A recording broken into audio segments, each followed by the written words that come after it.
Hi, this is Pat McDonald, your host for Banter and Beans, where we're asking the question, what's brewing in Montpelier? And joining me today in studio is Kristen Cantu. Did I pronounce that correctly? You did pronounce that Excellent, correctly. thank you. She is the program manager of Greenway Institute, and I'm so pleased to meet you in person, and thank you for joining me in the studio. Pat, thank you so much for having me. Oh, that's I'm great. excited to be here. That's right. Well, we've actually chatted on the phone once or twice, and I just put the name to the face, which is cool. Yeah, same thing. Over the weekend, I was like, oh, wait, I think we've actually talked before. Yes, we have. Anyway, and you're right down the street on the college campus here. That's right. In Montpelier. That's right. Mm-hmm. Yeah, nice. Yeah, I'm in Noble Hall.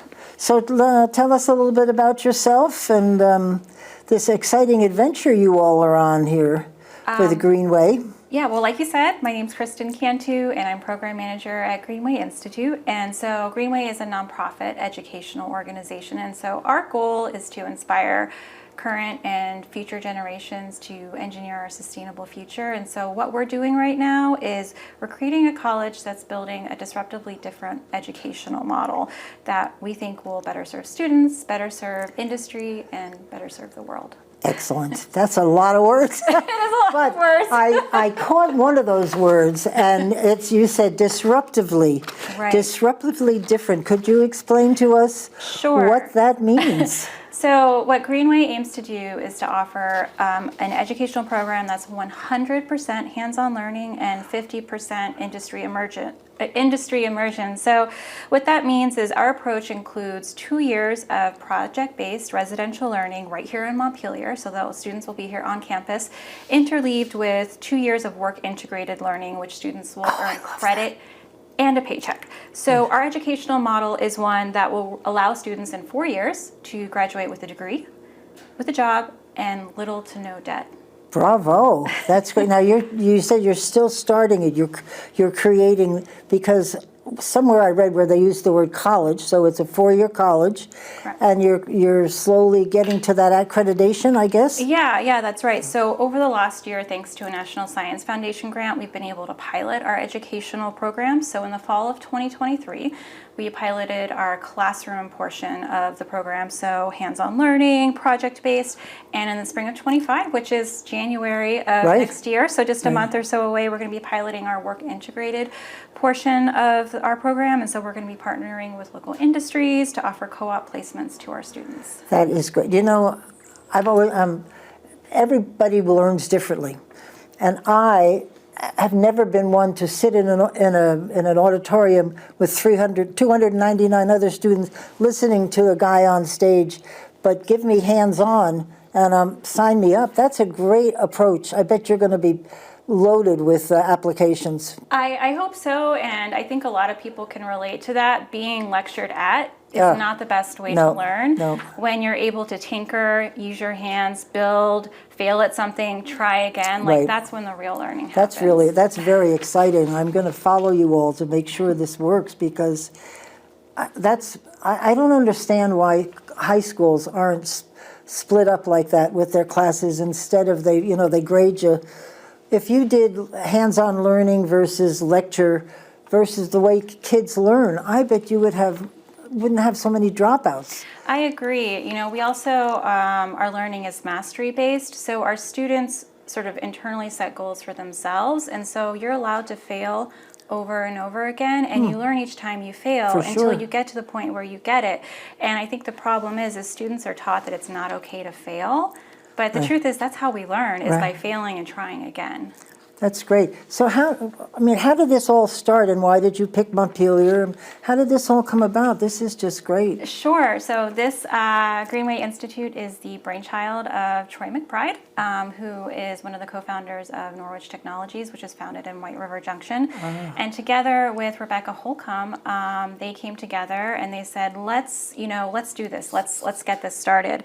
And so over the last year, like I said, we've been piloting our educational programs. We have another one starting in the spring, and then over the next 2 years we plan on expanding by hiring sort of necessary personnel, whether that's for our educational staff, operations, marketing, with the goal of having our first class up and running by fall of 2027. And Vermont is just ripe with green technology, clean energy, and Montpelier has a goal of being the first capital city to be fossil fuel free by 2030, and so this seemed like the best place. Right. For Well, it's such a Greenway. beautiful, it's everything. It's a great downtown for a college. Yeah. I mean, so much stuff goes on there, and with Montpelier Live, who we're doing these shows in cooperation with Montpelier Live. There's always something going on downtown for young people. It's really great.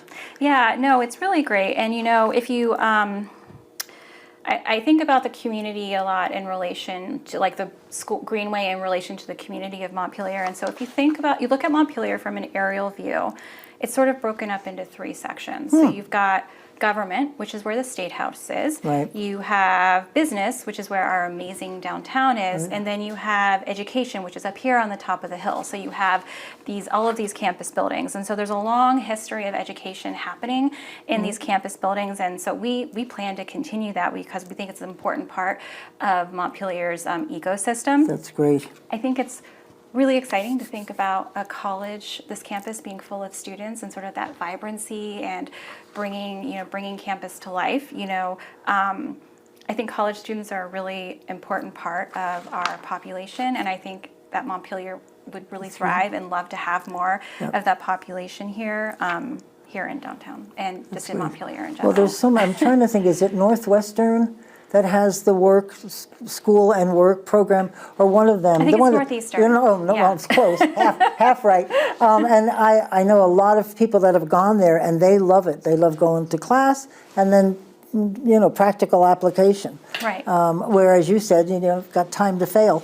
Right, and you talk to students and you ask them what was the best part of college, what was what stood out to you the most, and they will all say internships, co-ops, because they're getting real life, real experience. And I know that's sort of a blow to professors out there to be like, oh wait, you didn't love my class, but students are getting real hands-on, real life experience, and that's what they're craving, and that's what employers want as well. They want a student who's going to graduate and they don't have to retrain. Yeah, right, exactly. Well, it's sort of like the tech centers here, which I am very supportive of. It's the same concept, because not everybody, as I said, can sit in the classroom and listen all day long to lectures. It's like, ugh, right, killer.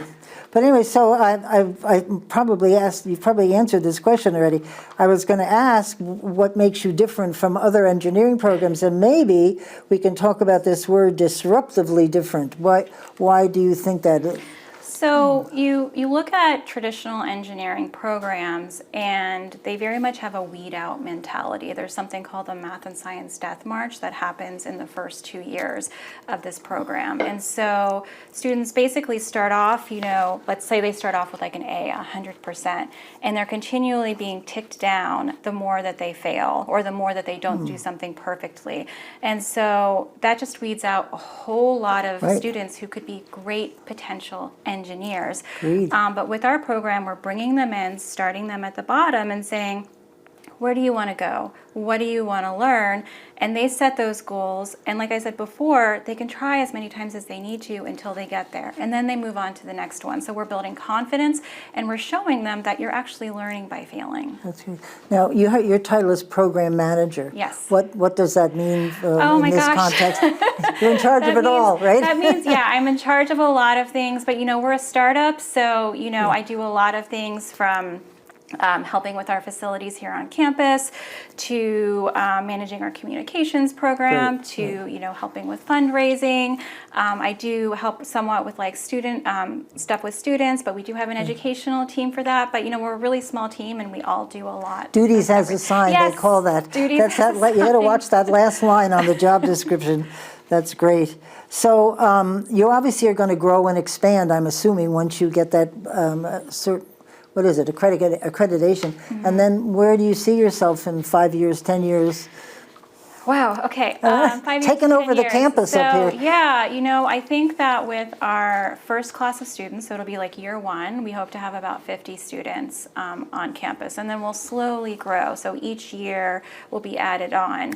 And because of the way our model is set up with 2 years on, 2 years off, ultimately have about twice of the amount of students enrolled as we typically would, Great. because students will be off doing a co-op, and we'll have another group of students on here on campus starting.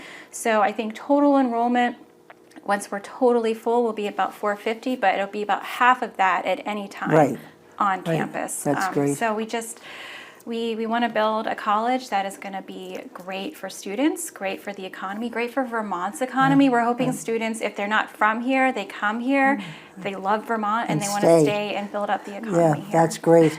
We need young people. Yes. We really do. And you picked Montpelier, you've said that before, I just think this is a great college downtown. I mean, how perfect is this? It is, the campus is 10-minute or less walk to downtown. There's so much to do. We've got 2 movie theaters, so many restaurants, live music venues. Students can get jobs downtown. I know so many places would love to hire more people. We're going to hopefully build partnerships with downtown organizations and businesses. Please let us know how we can partner with you. And also just extra foot traffic. Right. This is great. So I don't know why I thought of this. When they're gone for the 2 years, how do they keep in touch?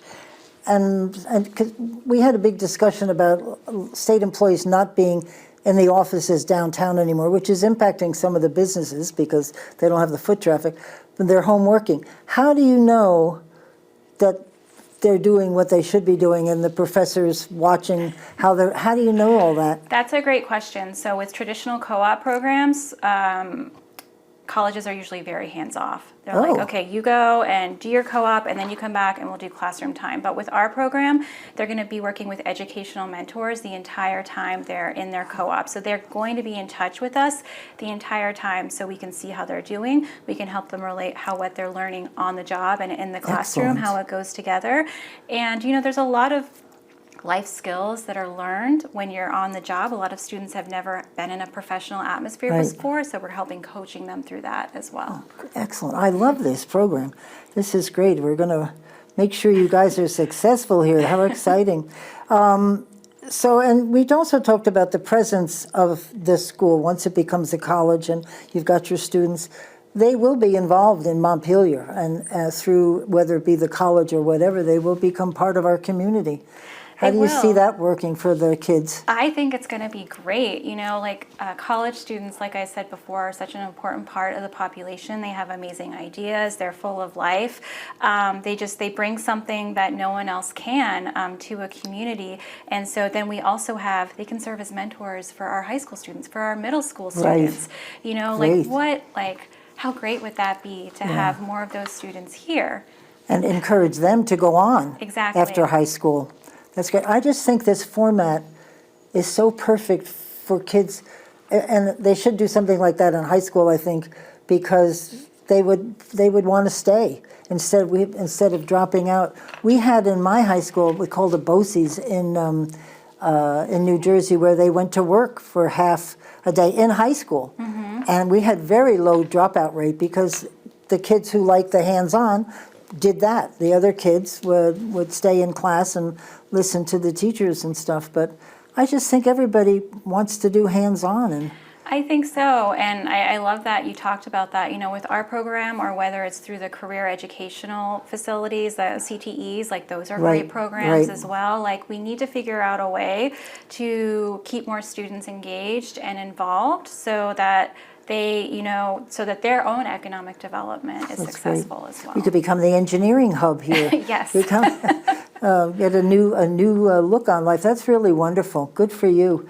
We just have a few minutes. We want to talk in general about, maybe you could talk about Montpelier Alive and its 25th anniversary. Isn't that amazing? It's so amazing. Yeah. I love Montpelier Alive so much. I really view them as the heartbeat of our downtown. Absolutely. The whole staff, they're led by Katie Trouts, but the energy level just makes me, I think back and go, I used to be able to do that, but they're amazing people. I can't thank you enough. I wish you so much luck. It turns out that her husband and I are on a board together, and I just found that out.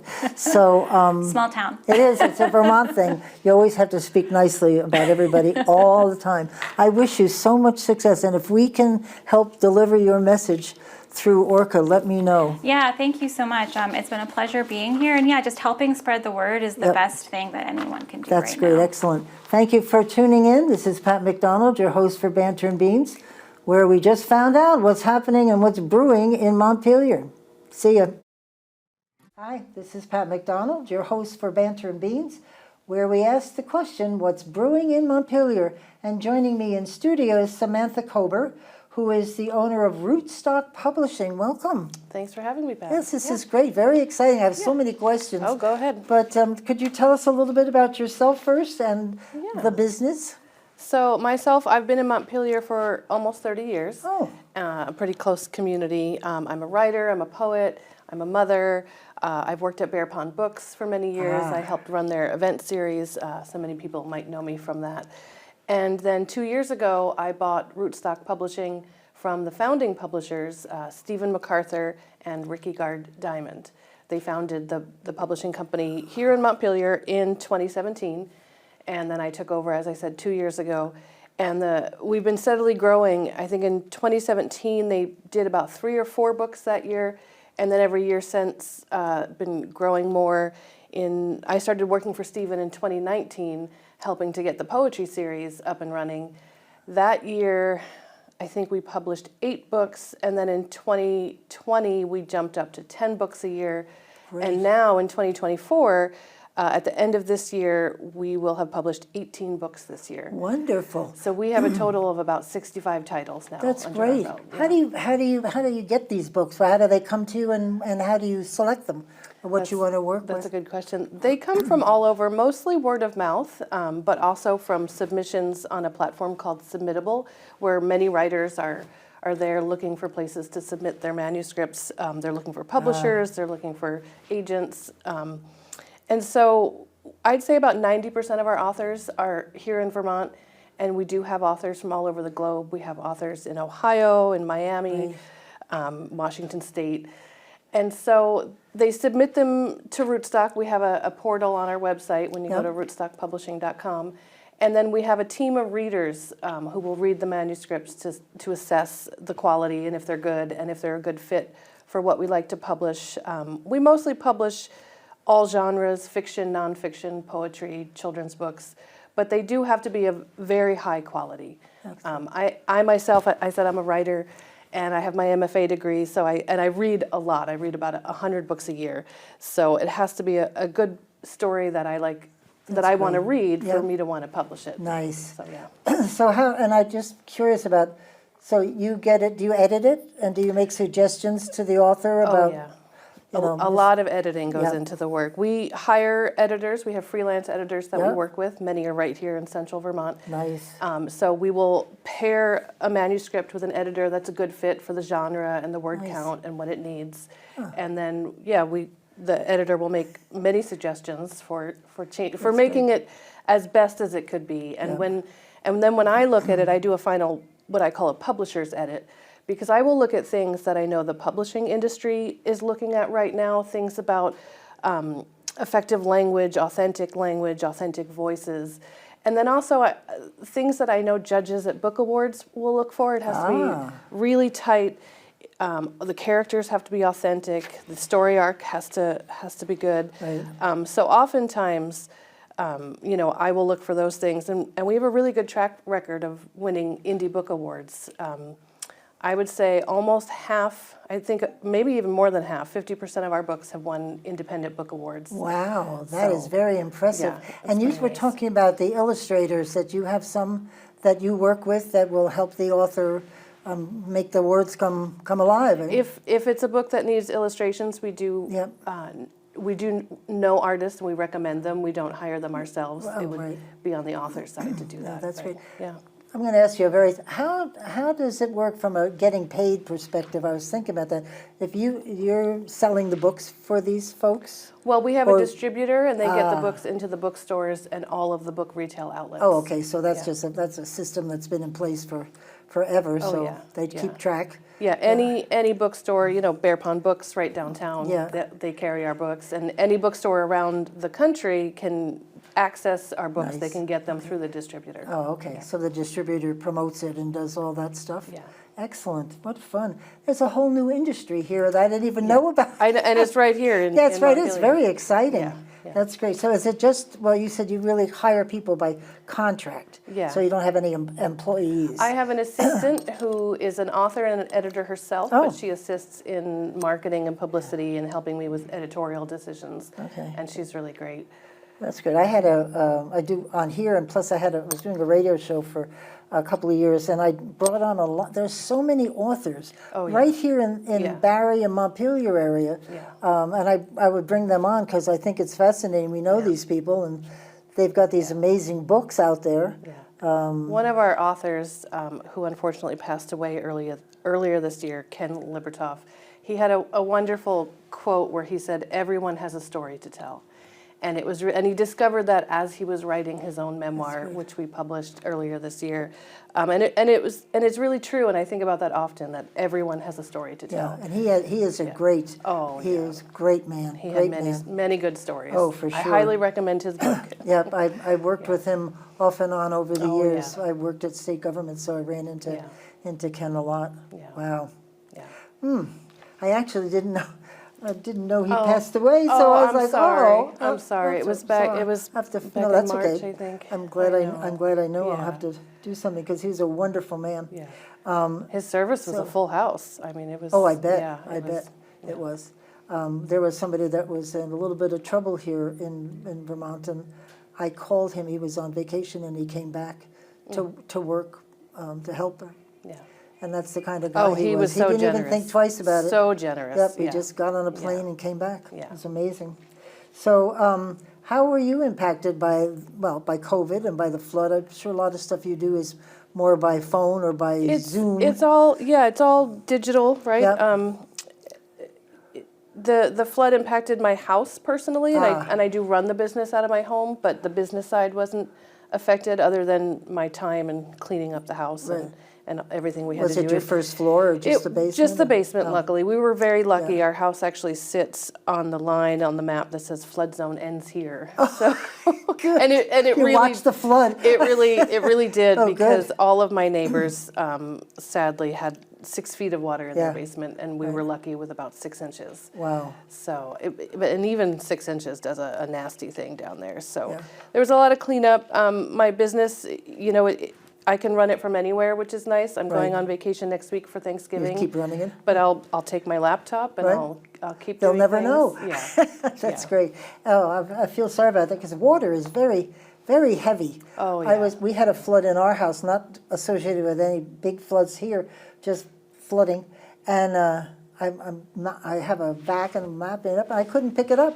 Because water is It's like very heavy. ridiculous. And luckily, all of my books were up on a different floor, so Oh, they good. weren't That's affected.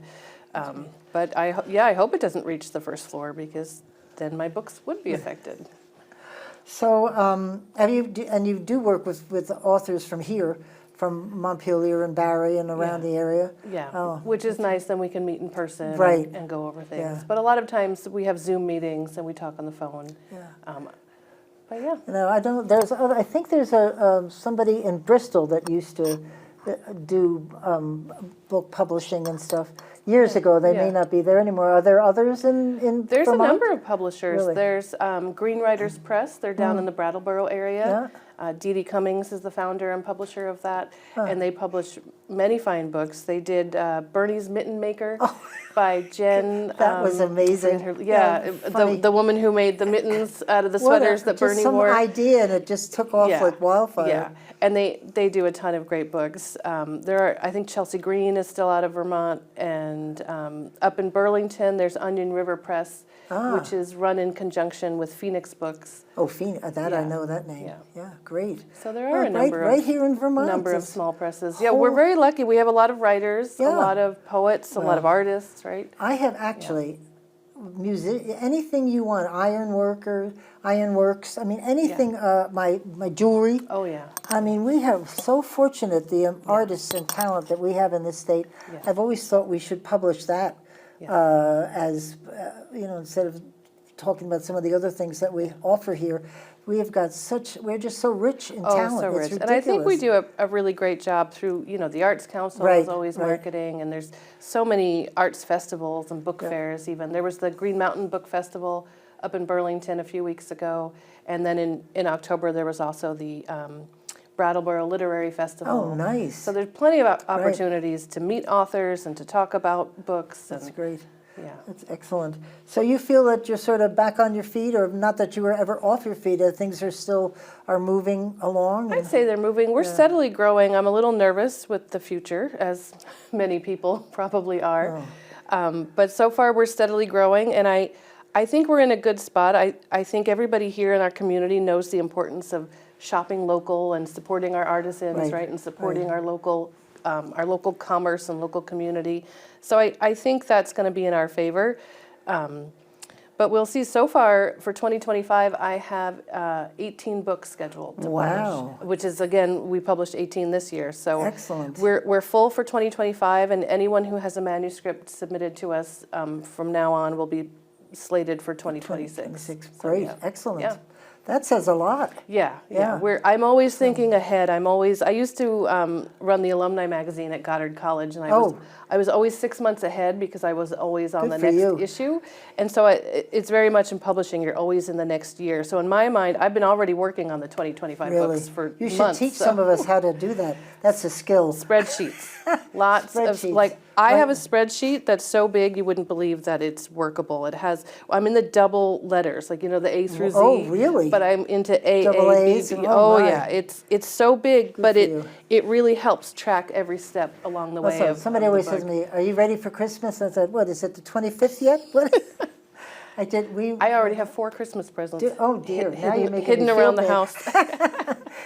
I'm one of those. I overcompensate. I guess I over. Good for you though. It gets it done. Overschedule, I guess. It gets it done. Yeah. I am just at last minute. Yeah. And then I'm wondering why I'm always stressed. Yeah. But I've tried. It's impossible. So there you go. So we just have a few minutes left, and I don't know if Montpelier Live has worked with you or. Oh, I love them. I'm a member, and even though I don't have a storefront, I find that the community that they build with business owners and our local commerce community is great. I like going to the mixers. Good. The newsletters are great. I always love knowing what's happening.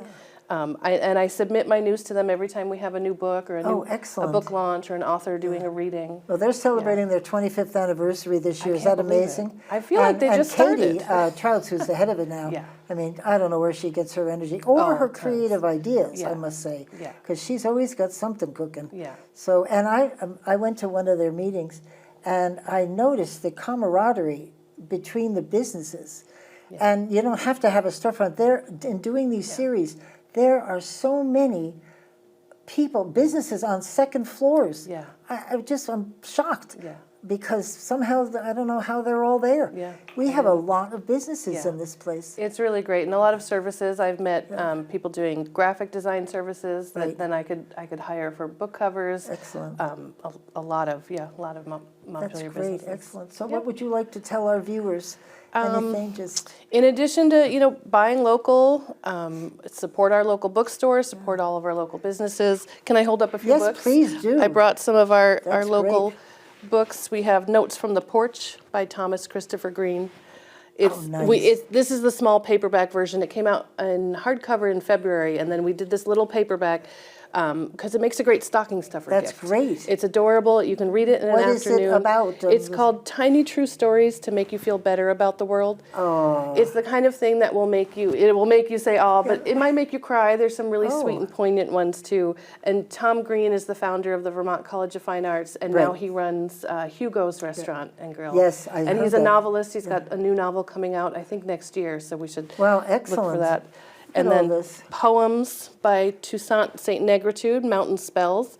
He's Nice. a poet in the Northeast Kingdom, but everybody I know just adores him. He's a musician.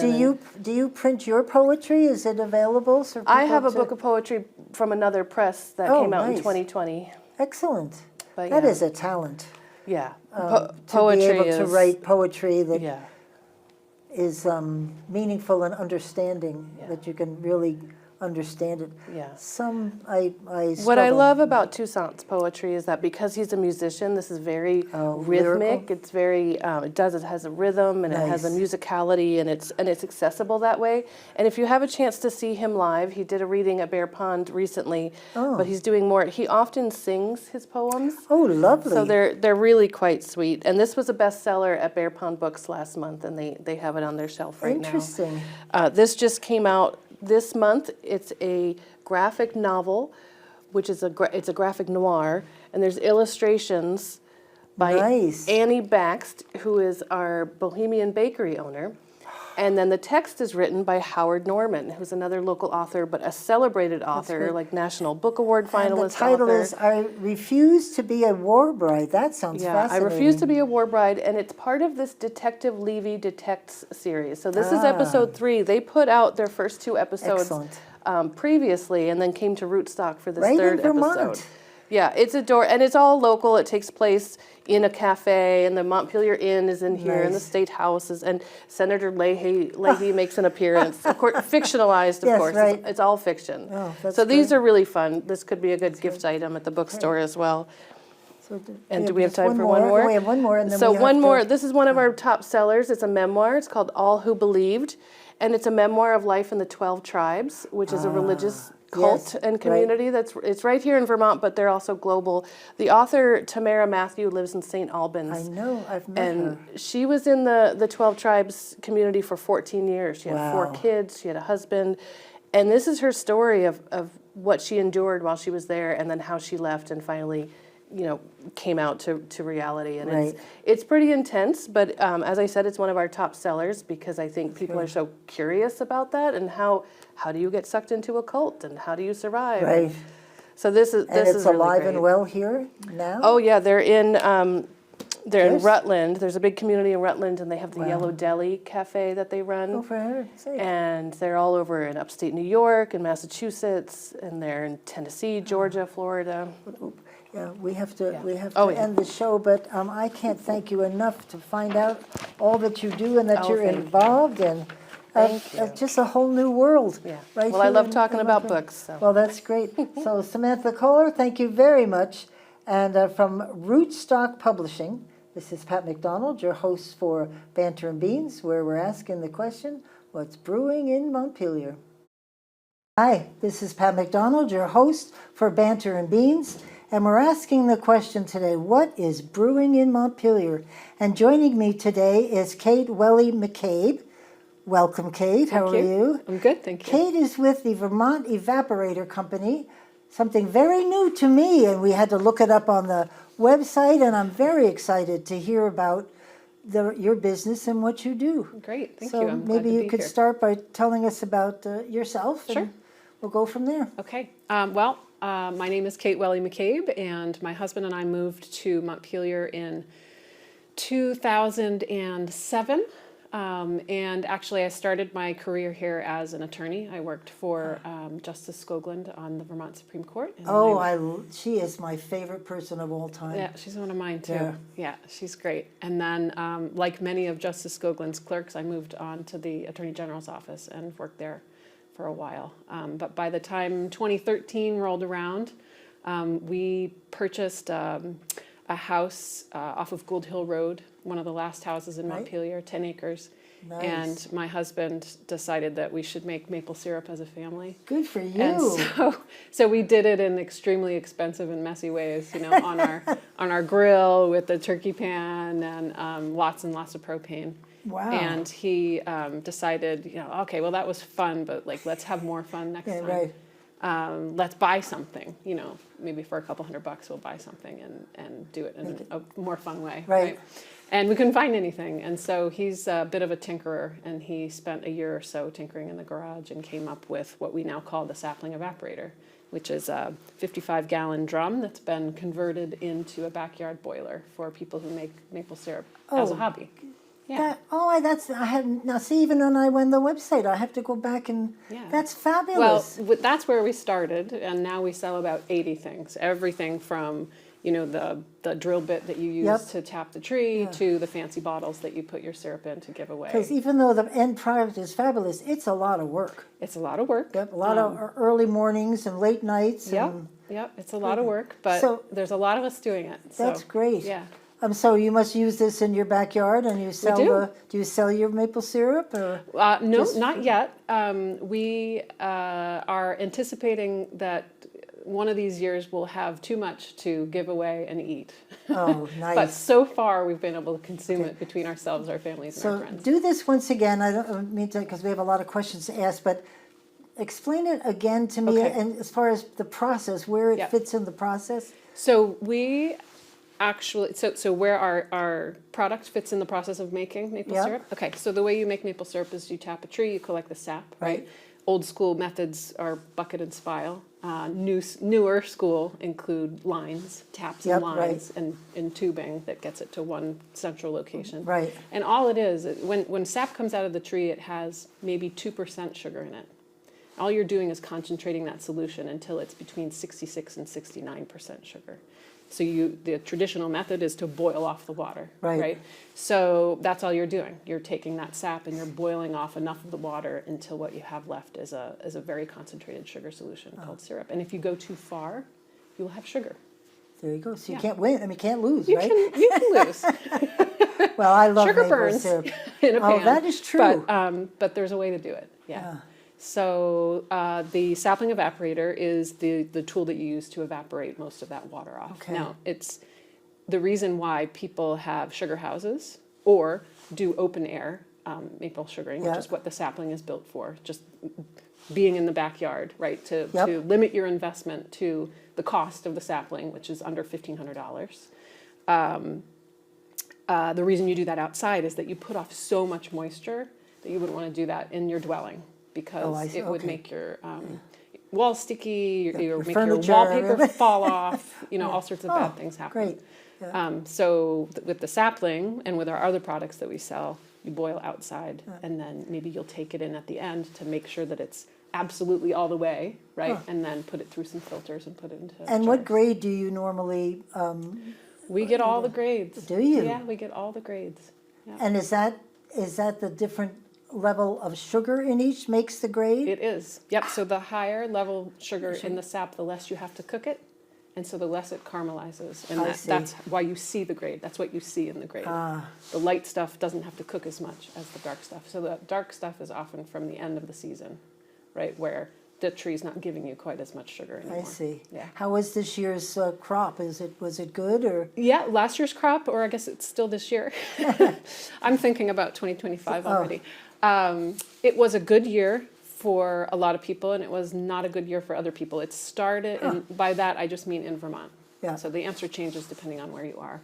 The last 2 years have been very interesting in Vermont because it's been very good for some microclimates and not good for other microclimates. And it just so happens that 2023, 2024, the people who did well in 23 did badly in 24 Interesting. and reverse. Reverse. Yeah, Interesting. and that's just down to sort of rising unpredictability of temperatures and precipitation and all that. So given that your husband invented this, you don't particularly have any competitors, or are there other similar types of equipment out there like the evaporator? Well, one of the things that our evaporator does that is unique is that it turns into a grill, a smoker, and a pizza oven in the off season.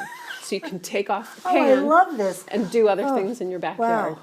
And so we're unique in that way.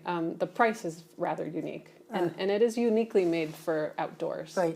Other evaporators are made to be stationary inside an outbuilding, but not everybody has an And outbuilding. you were doing this with your hands, so it's not a, Not huge. It's not huge, it's 20 by sort of a- 30 pan. Wow. Yeah.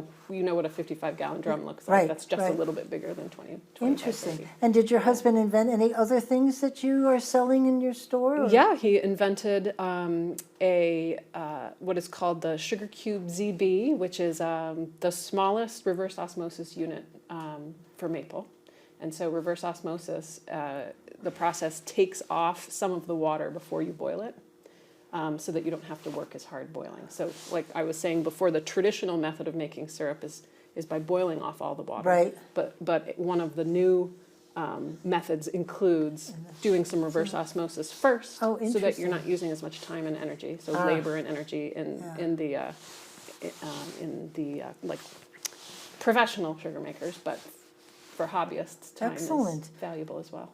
Very smart gentleman you've Yeah. got there. Yeah, yeah. Very nice. So, but they're available for backyard. Yeah, they're available for backyard. We sell to a lot of just regular homeowners. We Yeah. sell to schools. We sell to retreats and nature centers. Nice. I just got a request for quote from an organization out in the Midwest that does traditional land use with some, I think, 11 different native tribes. So That's great. we have customers in 40 states and 6 Canadian provinces.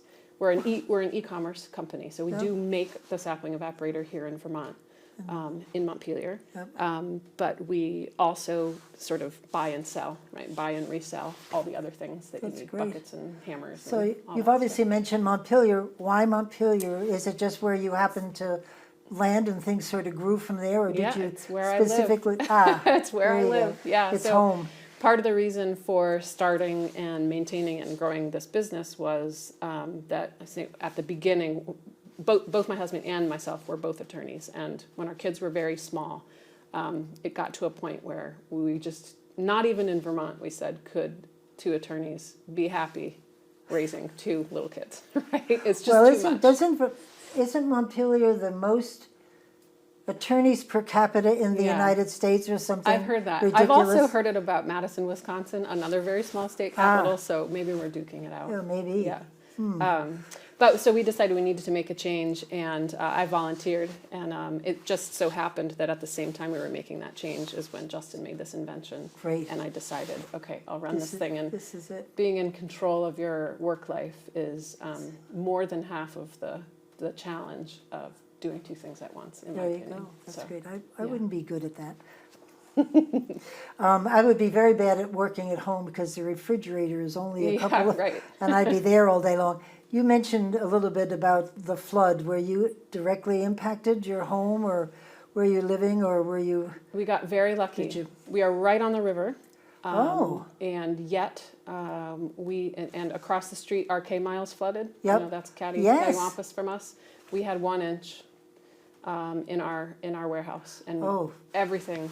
We had put everything above, Good probably for the you. 4-foot line. We had done Yeah. all of the sandbagging and everything, and we got 1 inch, and that was But I really bet no the big deal. orders weren't coming in about then because people were sort of, or maybe they still are busy putting things back in order for themselves. Well, I mean, our clientele is national. Well, that's okay. So- They weren't impacted. There wasn't much of a hiccup in Yeah. terms of online orders. We do Good. have an annual sale scheduled every Yep. summer, and it was scheduled for that next weekend, and we had to cancel it. Yeah, for sure. Yeah, but we put it online. Some of the stories about what people have to do to get back to, I don't even want to say normal, I don't think Yeah. there'll ever be a normal, but to get back to some semblance of normal. Right. It's lots of stories. Yeah, we were Really. spared. We were spared Yeah, that's two great. 2 years in a row. So when you were talking to your clients and customers, were they frustrated at all by how slow things were going, if they thought it was slow, about the money that's coming? I hear there's another,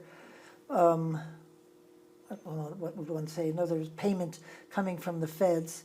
Oh, you mean for the flood For recovery? the flood recovery. Yeah, I do. I was in touch with the Montpelier business community, especially at the time of the first flood. Well, the really devastating one. Yeah, right. And it was a really hard time for people, and it Right. wasn't just the slowness of the public help. It was also things like one of my colleagues, for lack of a better word, was scammed by his insurance company. Oh, stop. And someone else. It's not just the things that you might think of. but People other- take advantage of Yeah. People's suffering. Yes, I for love sure. it. That's Yeah. great. Do you hire? Are you an employer? I am an employer. Yes, it's actually only 2 of us now, so it's just me and Paul. Paul builds our machines, and he also keeps the warehouse running. Nice. And I do all of the sitting and typing. May I say this? Do you actually try out the machines? Because the smell of maple syrup The smell is The fabulous. smell is fabulous. Oh, my word. Yes, it is. That would be a great smell to wake up to or to go to bed with. It's fabulous. We need a special smelly candle for that, don't we? Maybe That that's would my be a next great business byproduct. venture. Maybe I put it always on at night on my ice cream. That's where I put That it sounds mostly. good. Because I come from New Jersey and we Okay. didn't have maple syrup. We had, shall I say, Aunt Jemima. Yes, indeed. And do you know it took me a while to get used to like maple syrup Really? because I was so used to the 90% sugar and Right. the food coloring, whatever they used in it. And it took me a good couple of months, and then of course now I'm hooked. So Was it the consistency, you think? yes, actually it was. It was just different. Yeah, it's much lighter. The Yeah. real thing is much Yep. lighter. Yeah, well, I'm there now. So, but anyway, so do you have plans to expand and grow your business? And, We've been growing every year since we started, even through the pandemic years. Right. And in fact, for the first year, especially during the pandemic year, because while we weren't able to grow as much as we would have liked, because we, of course, had supply chain issues just like everyone else. Right. People were stuck at home and needed something to do. And so we didn't do badly in that first year. oh, good. Do you have where you sell your products? Is there a showroom? Not really. So it's mostly No. online. It's definitely Yeah. online, and notwithstanding the fact that we don't have a showroom, we have plenty of people that call and say, "Can we come? Can we drive over from great. upstate New York, or can we drive up from Western Massachusetts Oh, and see one before we buy one?" And we always say, "Yes, Cool. let's put you in the book." And How do they show reach you you? This around. would be a good time to tell us Yeah. what's your website and Yeah. all the good contact information. So our website is vermontevaporator.com. And that's pretty much all you need to know, because all the other information It's is right on there. there. Excellent. But you can find us by Yeah. by our website. We certainly wanted to mention, because you mentioned Katie Trout's Yes. and all the work that Montpelier Alive does. They're celebrating this year their 25th anniversary, which is why Katie and I worked together to bring people downtown and to Yep. get them to buy locally. Yep. And I'm sure there are so many people who have thought about making their own maple syrup. And here you go. And here you go. That's I mean, right. that would be the right start. Yeah, exactly. right? Yep. Katie and Montpelier Live are great organizations. From everything from just the beautification that makes you proud to be a member of the Right. downtown, and makes you proud to see tourists come in and I've, see how we live. To her incredible work during the flood, Yeah. just keeping us all calm. Yeah, she's and- amazing, the money that she was able to raise Yeah. and keeping little events going on, Yeah. so people remembered to buy locally. Yeah, it's exactly. very Now we have a important. post office in part thanks to people like Katie and the Montpelier Live. and- Where is the The post office? Yeah. It's on East State. It's No been a very quiet launch. I didn't even know it. You're the first Yeah. person to It's mention at it. one city center, but you have to go in on the On the East side State street? Street. Ah, entrance. excellent. Yeah, Well, you so- heard it here first. I'm excited. I hope not. We broke some news. That's right. Nothing gets by us. That's Yes, great. that's great. Thank you very You're much very for welcome. being on the This show. was lovely. It was lovely meeting you. Yeah, and come visit us at I will. This is vermontevaporator.com. exciting. This is Pat McDonald, your host for Banter and Beans. See you in a little while.